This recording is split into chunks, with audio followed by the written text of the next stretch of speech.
আসসালামু আলাইকুম। নিয়ে আসলাম দারুণ মজাদার একটা ভর্তা। আমরা কিন্তু অনেকেই এই করল্লার বিচিটা ফেলে দেই। ফেলে না দিয়ে এরকম সুস্বাদু একটা ভর্তাই কিন্তু আপনি বানিয়ে নিতে পারেন। এই ভর্তাটা এত মজা, একবার না খেলে বুঝবেন না। তাহলে চলুন কি, কি লাগছে দেখে নেই। আমি এখানে করলাটা ফাইড়ে তারপরে বিচিগুলো নিয়েছি। তারপর অল্প একটু তেল দিয়ে আমি বিচিগুলা ভেজে নিচ্ছি।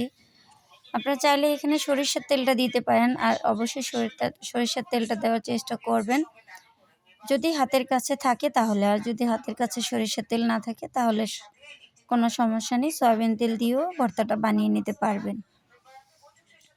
তারপরে এখানে আমি কিছুটা সয়াবিন তেল নিয়েছি, একদম অল্প করে 1 টেবিল চামচ হবে নিয়ে তারপরে আমি করলার বিচিগুলা ভেজে নিচ্ছি। একদম ফেলে দেওয়া করলার বিচি দিয়ে যদি আপনি 1 থালা ভাত খেয়ে নিতে পারেন তাহলে আর বিচিটা ফেলে দেওয়ার কি দরকার।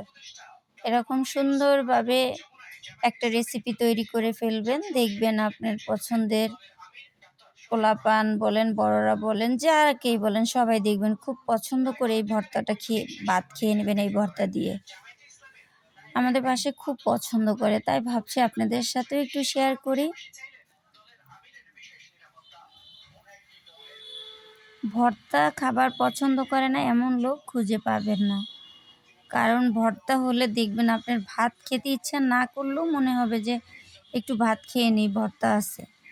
তারপরে আমি কিছুটা তেলের উপর শুকনো মরিচটা আগে ভেজে নিলাম। তারপর দিচ্ছি হলো এখানে রসুন। আমি রসুনের কোয়াগুলো আগে থেকেই ছিলে নিয়েছিলাম, সেটাই দিলাম। তারপর কটা কাঁচামরিচ দিলাম, এটা আমি একসাথে একটু ভেজে নিব। এই ভর্তাটা বানালে আপনি মনে করবেন যে একদম কি খাচ্ছি, মানে আপনি বুঝতেই পারবেন না। আপনার আত্মীয়স্বজন আসলেও যদি এই ভর্তাটা বানিয়ে দেন, কেউ বুঝতেই পারবে না এটা কিসের ভর্তা। আপনি না বললে বুঝতে পারবে না। একদম বাদাম ভর্তার থেকেও সুস্বাদু। আর আমার এরকম সুন্দর, সুন্দর রেসিপি পেতে আমার চ্যানেলটাকে সাবস্ক্রাইব করে রাখবেন। যখনই আমি পরবর্তী কোনো ভিডিও আপলোড দিব সবার আগে আপনি পেয়ে যাবেন। তারপরে আমি এখানে কয়টা পেঁয়াজ দিচ্ছি। পেঁয়াজটা আমি একটু হালকা করে ভেজে নিব। আমার কাছে এই পেঁয়াজটা একটু হালকা করে ভেজে নিলে খেতে খুব ভালো লাগে, তাই আমি পেঁয়াজটা হালকা করে ভেজে নিচ্ছি।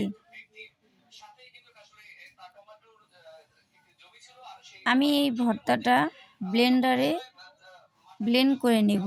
আপনারা চাইলে অবশ্যই শিলপাটায় বেটে নিতে পারেন আপনাদের পছন্দ অনুযায়ী। তবে শিলপাটায় বেটে নিলে আরও সুন্দর একদম মিহি হবে। আর আমি ব্লেন্ডারে জারে দিয়েই করতেছি। তারপরে হচ্ছে আমি এখানে যেহেতু কাঁচামরিচ ব্যবহার করছি, এখানে আমি শুকনো মরিচগুলো একটু কমিয়ে দিব, কারণ ঝালটা আপনারা পছন্দ অনুযায়ী ব্যবহার করবেন। আর ভর্তাজাত খাবারের মধ্যে কিন্তু একটু ঝাল বেশি হলে খেতে ভালো লাগে। তারপর আমি অতটা মরিচ দিচ্ছি না। আমাদের বাসায় ২-১ জন খুবই ঝাল কম খায়। আপনারা আপনাদের পছন্দ অনুযায়ী ঝালটা ব্যবহার করবেন।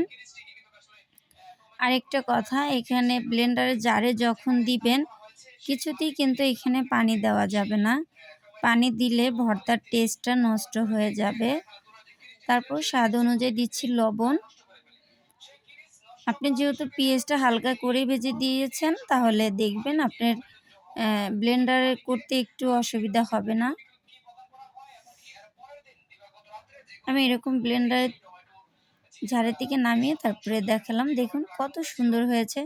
হয়তো আপনি শিলপাটায় বেটে নিলে আরেকটু মিহি হবে। এটাও খুব ভালো হয়, খারাপ হয় না। যদি যাদের শিলপাটায় বাটতে ভালো না লাগে তারা এইভাবে করতে পারেন। আল্লাহ হাফেজ।